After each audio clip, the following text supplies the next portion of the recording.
Il y a longtemps, dans les montagnes berbères.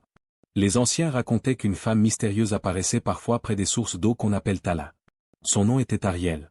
Personne ne savait vraiment d'où elle venait.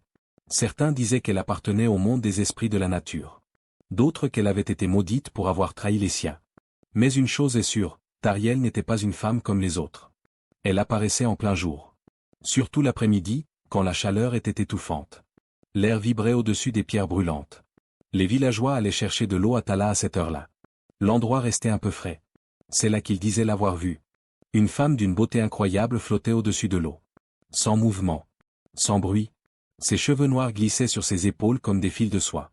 Ses yeux brillaient d'un éclat étrange, à la fois doux et inquiétant.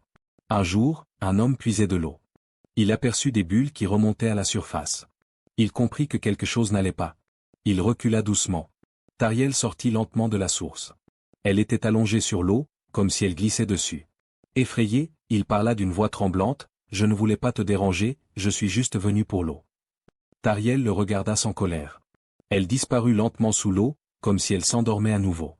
Les jours suivants, l'homme retourna à la source.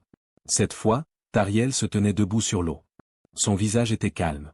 Elle dit doucement, « Tu peux venir chercher de l'eau quand tu veux. » L'homme répondit timidement, « Non, je suis venu seulement pour te voir. » Ainsi commença leur étrange relation. Ils se marièrent. Bientôt, Tariel tomba enceinte. Avant d'accoucher, elle supplia son mari, « Promets-moi de ne jamais me regarder pendant que je mets nos enfants au monde. » Il promit. Mais le jour venu, la curiosité l'emporta. Il grimpa sur le toit.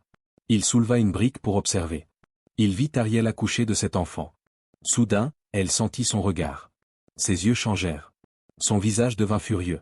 Dans un cri terrifiant, elle se jeta sur ses enfants. Elle les dévora un par un. Le mari, terrifié, réussit à sauver le dernier. Il s'enfuit avec lui dans la nuit. Depuis ce jour, on raconte que le dernier enfant de Tariel a survécu. Il a eu une descendance. Mais Tariel, elle, a disparu. Elle fut engloutie par les eaux de la source. Certains disent qu'elle n'est jamais revenue. D'autres qu'elle dort encore sous Tala. Elle attend le jour où quelqu'un osera la réveiller. Quand la chaleur devient écrasante. Quand les sources frémissent sous le soleil. Les anciens murmurent encore, ne reste pas trop longtemps à Tala. Tariel pourrait te regarder.